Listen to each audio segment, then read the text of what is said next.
Hey everybody, this is Matthew Soltesiak, and you're listening to Not the Same Old Lions podcast, part of the Minute Media Podcast Network. This season, it's all grit.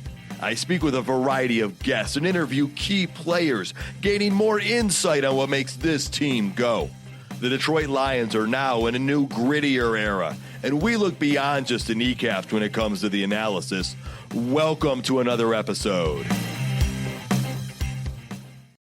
In this episode, we finish our preview of the Detroit Lions season opening matchup with the Los Angeles Rams. In part one, we heard from Rams play-by-play announcer J.B. Long, giving us a first-hand account of how the Rams have looked this offseason, and we talked a little history as well.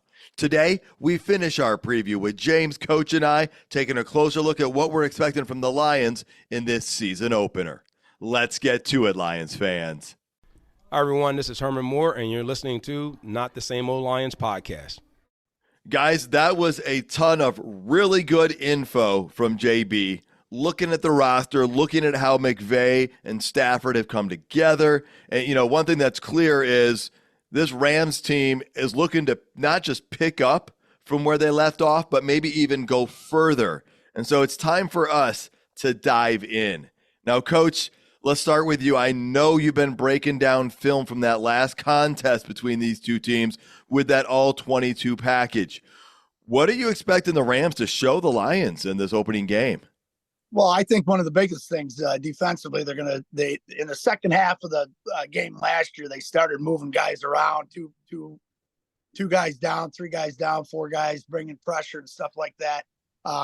They didn't adjust very well in the first half against us, as we overloaded sides and just ran the ball against them. And then, of course, they were running a lot of cover two concept.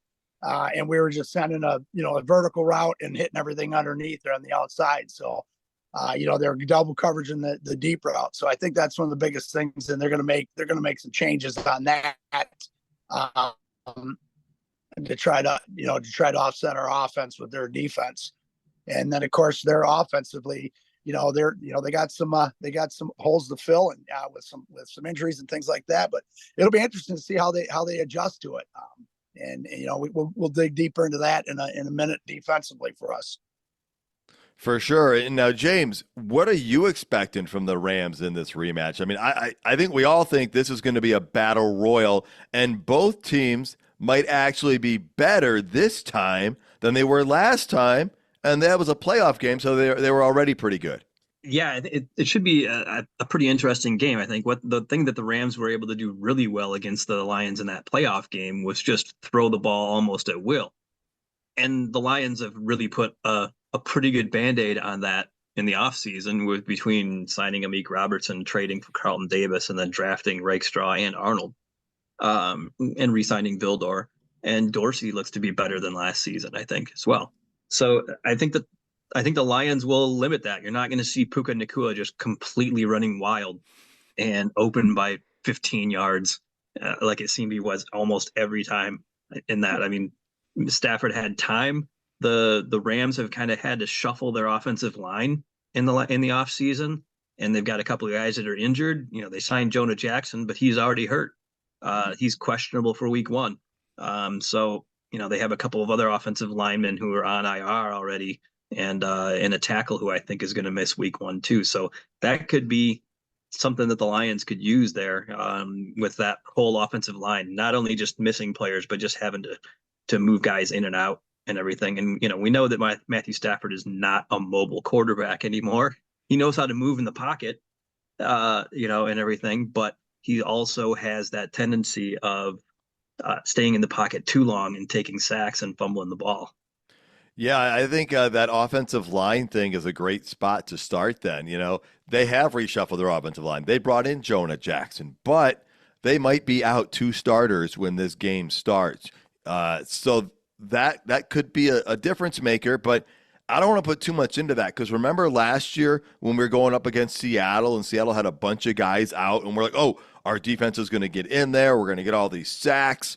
And it didn't exactly work that way. So I don't want to overestimate that, but I do think it's going to play a factor, whether it is protecting Matthew Stafford or How will it affect their running game? We know they want to be able to run the ball well. That's part of the success they had last season late in the year was running the ball well. Coach, what do you make it on the offensive line, and what do you think the Rams are going to try and do with those adjustments? Well, I agree with you guys on the with the shuffling the offensive line. But when you lose one of your starting tackles, that's going to make a big difference on it. I think a lot of help with us is we're pretty good against the run. We're going to be able to pressure a little bit more defensively up front with the pieces that we added there. So I think we have the advantage there because of the Davenport ad, and Reeder's probably not going to be playing, but these different guys, Wingo coming in. I just think that we're gonna be able to get some adjustments on that. I think Stafford is going to have a tougher time reading the defense because we're gonna be able to press more and go man more. I was watching the game today from last year, and when we shut down the receiving thing, Branch was covering their boy one-on-one, on those underneath routes.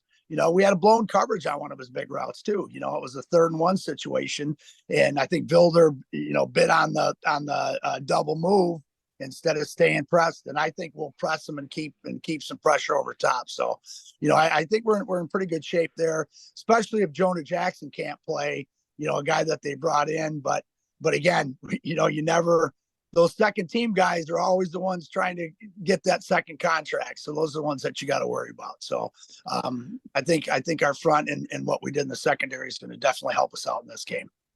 Well, let's stay with that secondary talk because James brought that up. We have a remade secondary.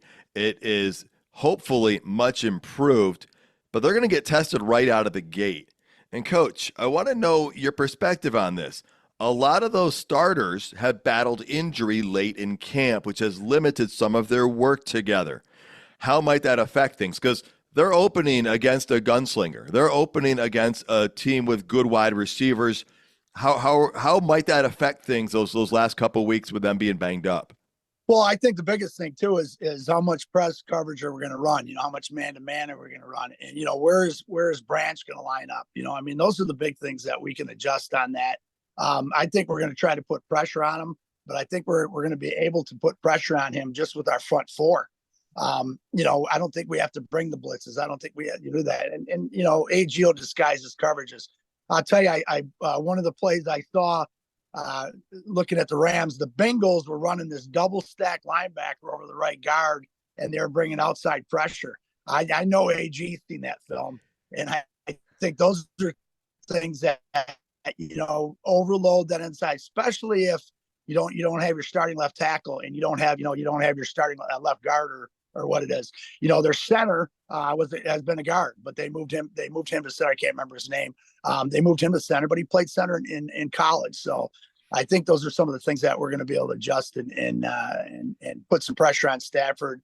And again, we have the advantage. He has no clue what we're going to be doing, to where we have a little bit more clue on what they're going to, because of our new bodies.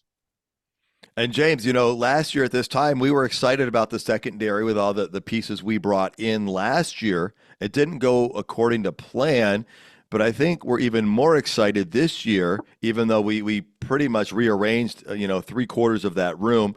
What is it that you're looking to see out of the defensive backs in this? And are there any thoughts on the schemes they might be trying to play with? Well, it'd be interesting to see the starting lineup and who the two are right off the bat, that they're going to say, you have Cooper Kupp and you have Puka Nacua, and they have options, and all these corners that they have are not the exact same guy. They all have different strengths and weaknesses that they can play with, and thankfully all of them are healthy now after a couple of little dings and worries in the preseason. So I think it'll be interesting to see what Aaron Glenn does with that. He's got a lot of toys to play with now. He's got a defense where he doesn't have to hide anybody like he did last year. You were playing with a defense with holes in it, and now it's not. So it'd be interesting to see what he does. We know Matthew Stafford's tendency of losing linebackers who drop back into coverage, and so I would maybe expect to see a little bit of that. Even if you're playing press man, of still dropping some linebackers or somebody in a little bit of coverage, and Stafford tends to to lose those guys, and that's where a lot of his interceptions come from. Well, that goes right into what Coach was saying. If we can get pressure with just rushing 4, that changes a big dynamic, because we often had to bring that linebacker in or the nickel back in to get some of that pressure late in the season last year. And as you talked about, James, we know if Stafford has pressure on him, that forces him into mistakes. And you also said it, if we're not trying to hide deficiencies on the defense, because those have become strengths, that changes things quite a bit. Now, Coach, our run defense was stout last year, and that forced a lot of teams to be one-dimensional against us. And even though they put up a ton of yards through the air, being one-dimensional made it easier to defend. And the Rams, they had success running last year for most of the second half, plus they brought in Blake Corum. It seems like they want this to be their identity. How big is the run defense going to be tested in this game, and how critical will that be? Oh, it's huge. I mean, let's go off. First of all, the Rams personnel, they line up 11 personnel more than anybody in the NFL. You know, one tight end, one running back. And the reason is because they focus on the receivers blocking. So they try to spread you out a little bit. You know, they're going to try to get guys out of the box so that they can run. You know, let's go back. I want to touch on his passing. You alluded to it. When he's clean, he completes 70% of his passes last year, Stafford. When he's under pressure, 43.9%.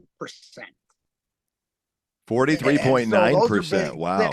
Things, you know, blitzing, not blitzing, we go on that. So, you know, the big goes back to that front 4. If we don't have to blitz and we can put pressure on him and help stop the run with the front 4 and be able to cover those guys and show some different coverages, whether it's a man coverage, cover 2, Tampa Bay 2, whatever, you know, you got all those different things. It's going to definitely help us out. You know, that front 4 able to put pressure on to stop the run and able to transition from run defense to pass defense. And I think that's one of the things that AG has worked on, you know, guys from last year, you know, being able to, jam the offensive lineman, plug the hole. Oh my God, they're throwing the ball. I got to get off my block and go get them. So I think that from standpoint comes from that coach they brought over, that Williams guy. I mean, probably the best D-line coach in the league. And now, you know, he's been working on transition defense, from run defense to pass defense on play action passes. So I think that's going to be a bonus for us in that situation too. Awesome. I love the upgrades, the additions the Lions have brought in the intention of upgrading perhaps the biggest weakness on the team from last year. And we'll see how that plays out. James, any other thoughts on the defense before we move over to the offense? No, I think the defense is pretty well set, but I like to look at the offense here. All right. Well, I'm gonna look at perhaps the newest newcomer, and that's gonna be Kevin Zeitler. I think everyone presumes he's going to be a plug and play, and I think that's what we're all hoping for. But this will be our first real look at Kevin Zeitler live, and you know, he's a veteran, he's a well-known commodity, and I'm expecting him to do what the Lions are as well. But I think that's going to be the key part on the offensive line, is seeing Kevin Zeitler fit in like that. Coach, what are you looking for on the offensive line? Well, I think the biggest thing is consistency with Zeitler and Glasgow. And I think, you know, you kind of plug and play one guy into an offensive line that's probably the best offensive line in the NFL. And you take a guy who, you know, for the Ravens last year, you know, talking to my friends and stuff, they felt he was their best offensive lineman. You know, the maturity, the factor of the guys that we have, how many years they have in under their belt. We think Sewell's been there for 10 years, but he's the best and he's still a young pup. So I think that's going to be a big deal with Rags there. Glasgow playing both guards last year and center. You know, I think it's going to be a huge bonus with these guys, that, you know, they're going to be able to be on the same page in everything they do. And again, he's learned a new offense, but he's surrounded by some really good football players. Want a website with unmatched power, speed, and control? Try Bluehost Cloud, the new web hosting plan from Bluehost, built for WordPress creators by WordPress experts. With 100% uptime, incredible load times, and 24/7 WordPress priority support, your sites will be lightning fast with global reach. And with Bluehost Cloud, your sites can handle surges in traffic no matter how big. Plus, you automatically get daily backups and world-class security. Get started now at Bluehost.com. Awesome. James, anything to add on the offensive line? Well, I mean, yeah, we know the Lions' offensive line. I think the Rams' offensive line is almost as interesting of a story. I mean, and you got their left tackle, Alaric Jackson, has been suspended for 2 games, so they're going to be without him. Havenstein, their right tackle, is injured and looks like he's probably going to miss that game. And then Jonah Jackson is questionable with a shoulder injury, and we saw he's had that shoulder problem for a year or two now with the Lions, and apparently it's still going with the Rams.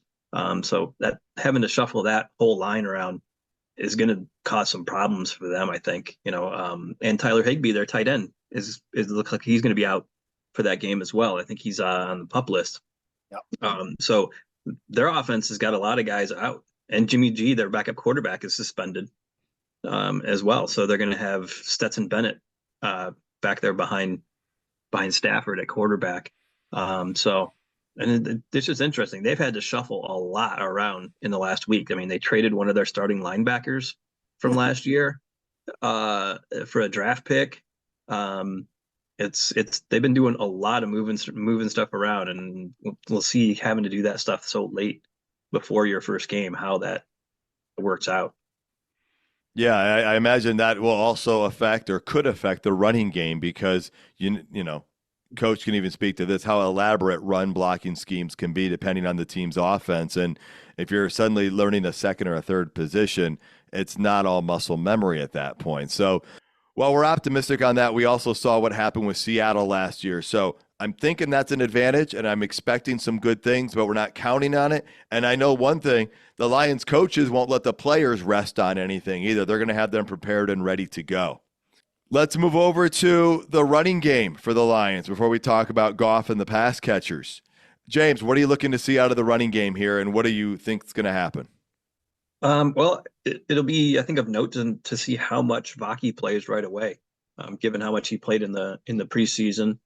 We didn't see any Gibbs or Montgomery during the preseason, but we know what they can do. So I think Vaki is kind of a little bit of the wild card in here. We also know Craig Reynolds, of course. So how much they use Vaki will be interesting, and like we talked about in the last podcast about using him as a receiver out of the backfield seems to be something that they want to do, because him in the open field against DBs is not a good thing that a defense wants to be facing. Yeah, I think that makes a lot of sense, and it will be interesting how many 2 running back sets they put on the field, because Coach, the Lions didn't do that as much as fans wanted last year, but it is something that they could be gravitating towards more. What are you hoping to see the Lions do? Because obviously you want them to get as many talented players on the field at the same time, because it creates so many mismatches. So what are you looking for from the running back position? Well, I think let's look at, first of all, we're playing a Rams team without Aaron Donald. James had already alluded to Ernest Jones, who was a captain last year, being traded. And in the game last year, we caught them so many times in the first half where we outmanned them and they didn't shift to it in the first half. That's why we just walked down the field. We would have had a score right before halftime if it wasn't for that procedure call on our offensive line that was called by the back judge instead of the side umpire, who would have seen that the guy jumped off sides. So I think that's one of the biggest things. We have him for a reason. Cabinda was, hurt some stuff last year. I know Rodrigo played a little bit, and I want to see some 12 personnel, 13 personnel out of us, and just see what we can do with that young defense that they have over there. So it'll be interesting to see how much we do line up with the fullback, how much, Laporta can block. We moved him a ton last year, man. There were some plays where we overloaded. We flipped him to the other side. Then we pulled play side guard or backside Sewell and just outmanned them. And they're going to make adjustments to that. So it'll be interesting to see how we adjust to them. The fullback concept we did last year against them, we lined up in a straight eye, and then we shifted the fullback left or right, and we ran behind that with a puller. So, the Rams have their hands full, and it'll be interesting to see what personnel we put on the field to keep us at an advantage. I'm intrigued to see if we do a lot of those dump off screen passes to the running back out of the backfield, because when you've got the guys we have, that, it didn't seem like the Lions, that wasn't part of their typical playbook last year. And that might be something you see more of, because then that keeps the linebackers from being able to drop back too much, which could open other things up. And, like James said, Sione Vaki, to see what role he plays in this, obviously, there's already so many other talented guys that are already there, but Vaki's use will be interesting to see if they're using him at all on offense or if he's just mostly on special teams for these first couple of weeks. Mm-hmm. Yeah, and the Rams, they have a new defensive coordinator in Chris Shula, and one thing I think with him is that he likes to use safeties as the nickel and dime backers rather than extra corners, and they kept 6 safeties on their initial 53-man roster, which is even more than the Lions kept. That's hard to do, but yeah, that's impressive. Okay, well, let's move to wide receivers and tight end. All right. I think one interesting thing here is, do the Lions elevate anybody from the practice squad for that X position, or do they roll with the 4 guys that made the active roster? James, do you have a gut feeling on this one? I think they're just going to roll with the 4 for this game. Donovan Peoples-Jones, I think, just needs some time to get acclimated to his new role as a bigger receiver, and I just don't think that has quite happened yet. And the other 2 guys that are on the practice squad, aside from Tom Kennedy, just need to get some familiarity. I just don't think that they would be ready yet in the offense with only a week to get in there. So I think they'll just roll with the 4, and you're going to see the tight ends play a lot. You may see Laporta and Wright split out wide a bit more than you would normally as kind of a 5th receiver, and they'll just go with the 4 that they got. That makes sense to me. Go with the guys who've been doing the reps in practice and work those other guys into the system. Coach, you preach reps, reps, reps. If you don't rep it, you can't run it in the game. So what are you thinking on the wide receiver group and the tight ends? Well, I think James made a good point on it. I think they're going to run with the guys that they have. And I think, you got to look at, we were questioning, or not questioning, but saying, oh my God, they didn't keep Mitchell and Zenstra, but they got Hess, and they got Brock Wright, and they got a 6'3" monster tight end, maybe 6'4", that can line up anywhere, as a wideout, as the X, So I think you're going to see more of that run game. And again, you may see more of the dump down with the backs and stuff like that to offset not having the big receiver that they're looking at. So I think we're going to try to establish a run game like we, kind of did the first time we played them in the playoffs. And then if they have too many guys in the box, then we're going to spread some people out and see if they can cover us. So, I think we're going to go some big personnel. I for some reason, just seeing as many reps as what has had during the thing at fullback during preseason, I just see them, lining up in that and saying, here we come. We got this massive offensive line, and you don't have Aaron Donald, and you don't have your captain linebacker, and we're going to come get you. So it'll be interesting to see how we adjust to it. All right, well, then let's move to the signal callers. Move to Jared Goff. It's maybe a position most feel you don't have to talk about because we know what we have, and he did so well the last time they played. But I want to point one thing out is, yeah, it's the first game of the season, and you want to win the first game of the season. But I don't know if people can really understand, and I probably can't even understand, but just imagine the magnitude of pressure Jared Goff amongst everybody must have felt in that playoff game last year, right? The Rams, they were playing with house money at that point. They had worked their way into the playoffs. They'd already won a Super Bowl. It's like all that pressure on Goff to deliver because he had to deliver if the Lions were going to get that first home playoff game, in a generation. And so I feel like that pressure is off him. He still wants to win. Coach, how does that change a quarterback play? Does that affect the quarterback play, or am I just making stuff up? What are you thinking? I totally agree with you. I mean, I wrote it down in my notes. Golf, all the pressure on him last year. He had to produce. He had to show that he could win. He had to win that first playoff game. He had to beat Stafford, who everybody loved in Detroit. The fans were chanting his name. And I think that's the biggest thing but I think the pressure on him is he wants to be better than he was last year. And he wants to keep proving the doubters wrong. And I think the pressure going in this game, the pressure him needing to carry the team, I shouldn't say carry the team, but deliver the ball to the right people. Yeah, it was all on him. I think this year going into, you got to remember one thing. They don't have just a week to get ready for this game. They've had since the last time we played them, since the season ended. And so that's another big thing too, that, Goff's been in that film room probably since somewhere around February, checking that defense out and then watching the things. And so he knows what and again, he looked at what he couldn't do last year. He's going to look at what the players are gone. And he's just, his work ethics are second to none. All the coaches talk about it. And I think this is going to be a big game and a great game for him with less pressure, just to play football and have fun. All right. And it's another year with Ben Johnson. The offensive coordinator has not changed. James, how much of a blessing is this to have Ben Johnson back with Goff? And what are your expectations from Jared Goff and all the things around him going into the season opener?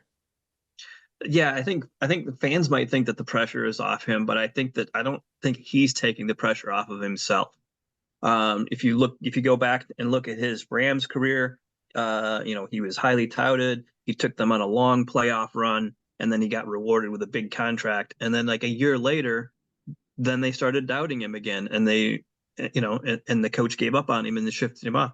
So he comes to Detroit, not much expectations, but he takes a team on a long playoff run, earns another big contract. So he's kind of going through the same thing, same progression sort of with the Lions that he did with the Rams. And he's going to not want it to turn out the same way it did with the Rams. So I think he's going to be putting all kinds of pressure on himself. He may not say it. He's not going to be vocal about it, but he wants to beat Sean McVay because McVay was the guy who gave up on him. And I think that game is going to be huge for him, and he's going to want to play perfect. That makes a lot of sense. And we also know he's got the teammates who are there who are going to help lift him up, and they won't allow him to overburden himself. So this is exciting. Let's talk about one other key that we see to this, which is hopefully there's been a change in this from last year, but it's been that third quarter. That was something that plagued the Lions a lot last year. And Coach, I know with that all-22 film, you've been looking at a lot of stuff. What are your thoughts on the third quarter issues? And then, James, we're going to come to you right after that as well. Well, we talked about it. Halftime adjustments are huge. The Rams in that game last year, because we're talking about the Rams, they made adjustments on the defensive line. They made adjustments with more guys in the box. They made adjustments with guys moving around and making Goff not feel comfortable. And I think that's one of the things we don't do well right now. I know we talked about last year. Again, I'm never going to question Ben Johnson nor that staff or the Lions, but I think the biggest thing is having something in your back pocket to make an adjustment if you open up the third quarter and you don't move the ball or you go 3 and out. Okay. And granted, there are some times we fumbled we fumbled in games to start the third quarter. I think we had a 14-point lead against the Seahawks last year or something like that, if I remember correctly. And so those are things that adjustments and stay with what works for you and what worked for you in the first half and make your adjustments off of what they adjust to. Our pregame, our scripted plays to start a game are unbelievable. Maybe you come up with, and I'm sure they got scripted plays to start the third quarter, but you better have a scripted play to what they're going to adjust to make a difference on you. So I just think that's one of the biggest things. And I know this offseason, that's what he worked on. I know this offseason, Coach Johnson, that's why he didn't leave, because I think that's something he feels that he had to work on, where I got to make my third quarter adjustments and and be able to carry on the pressure we're putting on the other team going into the second half. I mean, it's huge. And again, you know, how many third quarters did we win last year? And again, we want to make sure that to get to where we got to get to, we have to be at the best of our ability. First half, second half, first quarter, third quarter, last four minutes of this half, last 4 minutes of the game. All right, well said, Coach. And James, you and I talked about this a ton last year about the third quarter. Can you expand on that a little bit? Yeah, I mean, obviously, I'm not as much X's and O's as Jerry is. He's the master at that. But I think that just looking at it from the surface, it just seemed like, and we know Ben Johnson is an incredibly smart offensive coordinator. You just can see way ahead, plans things out, sets things up, plays in advance, and everything. But I think in the third quarter, I think the problem might have been him expecting teams to make smarter adjustments than they did. And, you know, he would just the Lions would just run the ball all over him in the first half. And he's like, oh, well, they're going to change something and try to take that away from me. So let's start throwing the ball. And then it doesn't happen. I think he almost outsmarts himself in that way, or that's just the way it appeared to me, at least. And, you know, I would just be like, if we're running the ball in the first, in the first half, keep doing it. If they stop it, fine. Then change something. Yeah, that is well said, because I can't tell you, listeners, how many conversations we had on, we ran the ball so well in the first half, why did we stop running it in the second half? And maybe it was just an outsmarting thing. But we also know many of those third quarters changed the way the game flow went. They didn't all result in us losing a game, but they made some games tighter, and they did change some things out. So that third quarter is something that I think will be key in this game. Another thing will be interesting to see again is the game atmosphere. The preseason game, the only one the Lions had at home, had like 50,000 people in it for a preseason game. So obviously it's going to be sold out. It's going to be packed. James, what are you looking for the atmosphere? What are you expecting? Is it just going to be picking up where it left off last year? Is that the new Ford Field? I think so. I mean, if you look at how much ticket prices went up, I know part of that was the Lions, but I think part of it is also just the demand. You know, tickets online are pretty crazy for Lions games because people want to go, and the experience is good. And you know, I think what we saw at the end of last season is going to start becoming the new norm at Detroit Lions games.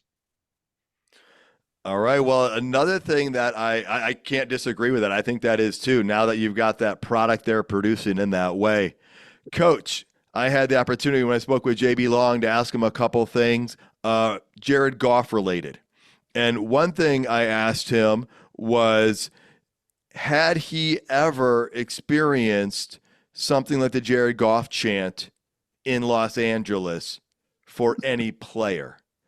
And he had an amazing pregnant pause and then finally responded, no, not that I can think of. So that tells you about the immense popularity of Jared Goff. We've heard it in the offseason. Are you expecting it to come through the speakers of the television? And how loud do you think it's going to be for the Rams when they're in there? Again, they're going to try to top our fans. We as fans are going to try to top what they did in the playoffs last year, and they're going to try to be louder. They're going to try to break the decibel records. They're going to make sure that Stafford is uncomfortable. They're going to make sure that they can't hear. You know, the funny thing is Stafford and McVay talked about it in a conference about they have never been in a stadium where it was that loud. You know, are they trying to do the old reverse psychology? Well, what it did is it just got the fans to say, okay, you think we were loud then? Wait till you hear us now. And I think those are the biggest things. We have been so hungry for a winning season. We have been so hungry for playoffs. We're here now. We are not going to let it fall back down as fans. And I think that's when Brad Holmes alluded to it when he talked to his uncle Luther Bradley about when he was interviewing for the job here with the Lions, about how, you know, he was walking in Birmingham and people were just coming at him and they had just only won 3 games and they were just saying, oh my God, thanks for being here. Oh my God. And so that's the biggest thing about it. That's what I love about it. We're not going anywhere. This team's not going anywhere. Our fans aren't going anywhere. And we're going to continue, everybody in the league, to say that is the most ruckus, craziest crowd of all times. And I can't wait to see what they do on this Sunday night game with the Rams coming to town again. For sure. And there was such a smart crowd, too, as in it got loud on defense for the Lions and quiet on offense, which really was such a contrast. And so, James, I'm going to ask you about the crowd, but then I'm going to ask you about something else, James. There's been all that talk about should there be a video tribute for Matthew Stafford? Should that happen? Go ahead and weigh on those things. I think it's probably more likely this time around, being that it's a regular season game than a playoff game last year in last year's situation. As I wouldn't be shocked if they had one or did one. You know, I mean, he's a former Lion. He's coming back. He's done a lot of stuff for the city of Detroit. You know, as much as, you know, some of the talk has been and everything, and some of the things maybe that his wife says on her podcast. The two of them have done a lot of good things for Detroit, and have continued to even after they've been in Los Angeles. So, you know, that's been admirable. You know, the other Lions connections on the team, well, they just cut Jerry Jacobs. They got Jonah Jackson, like you said, and then their backup third string running back behind Corum is Ronnie Rivers, who is the son of Ron Rivers, who was Barry Sanders' backup for like a ton of years back when the Lions were good in Pontiac. Yeah, that's an impressive little connection you made right there. I do agree that as far as the let me see what you said. I do agree that Matthew Stafford has done a lot of great things for our community, and I do think that there are still a lot of Lions fans that appreciate him and care about him. I've debated over the summer what I think they will do, what I think they should do. I think here's my final conclusion. Let's get him a video tribute when he retires. That's where I want it to happen. As I've said before, the Lions didn't boo, or Lions fans didn't boo Matthew Stafford's children. I know it's been stated out there that happened. No, we booed the team coming in that wants to defeat us. And so as long as he is a member of the team that wants to defeat us, then I don't think that we give them the video tribute. To my knowledge, the Rams did not give Jared Goff a video tribute when he came back to play them 4 years ago, and he took them to a Super Bowl. Didn't win it, but he took them there. And so, and obviously he wasn't in LA as long as Stafford was here. Coach, from a psychological standpoint, from a team standpoint, does that affect the players? Would that affect the Lions players or whatnot if they did something like that early on? Some guys would, some guys it wouldn't. I think the biggest thing is why are we going to honor a guy who we are playing against? Why are we going to get the fans all saying, "Oh my God, thank you for everything you did for us"? We all say thank you for everything we did for us. I hope the Rams go 16-1 this year. You know, I mean, that's the biggest thing. But that's an enemy. He's walking on our field. That's our field now. That's the Lions field now. He's the Ram. End of story. And no matter everything that he's done for us, that's great. But I just, you know, and I think some guys would be upset about it. I mean, Jared Goff is our starting quarterback. Shouldn't we do a tribute to him then?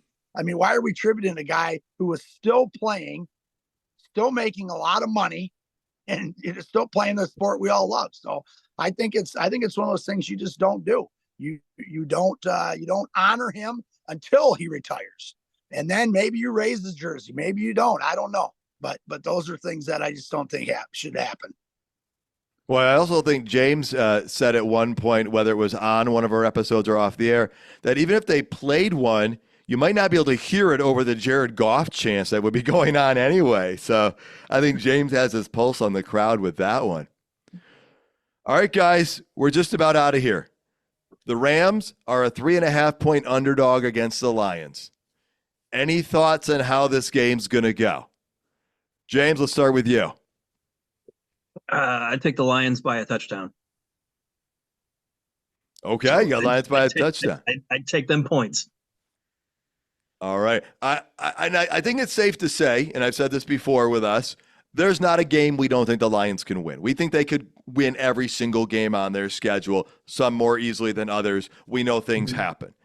You will never hear me pick against the Lions. You're just not going to, because I don't think there's a game they should lose, even though that's not the way it works.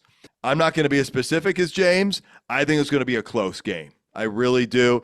But I think we might win by more than one than we did last year. I think we are more equipped this year than we were last year, which I know the numbers you put out there, James, line up perfectly. So I think if the Ben Johnson offense does what we think it can do with the defense, as the defense that the Rams are remaking, as you and the coach pointed out, I think that sets the Lions up for a lot of success.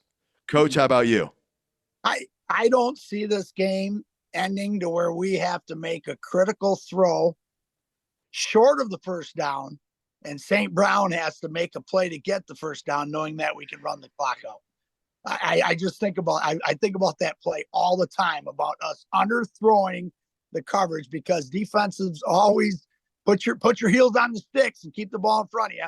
And we did it. We knew that was going to happen. So I just don't see that happening. I think it's going to be a slugfest in the first half.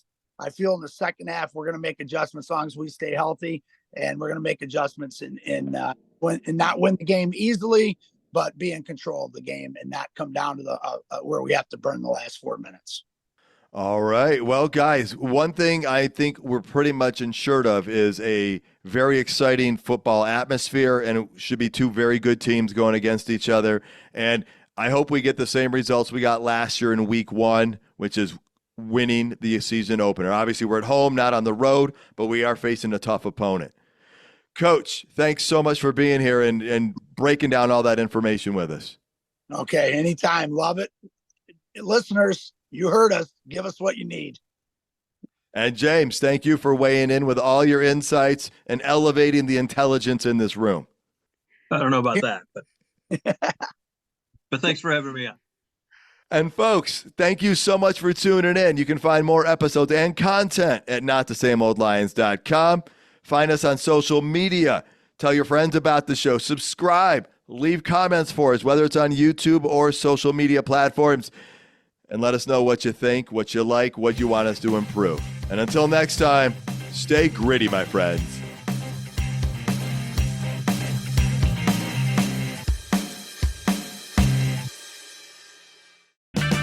Get 15% off a set of Brake Mess Select, Select Pro, or Import Direct brake pads and 2 rotors now at O'Reilly Auto Parts. Oh, oh, oh, O'Reilly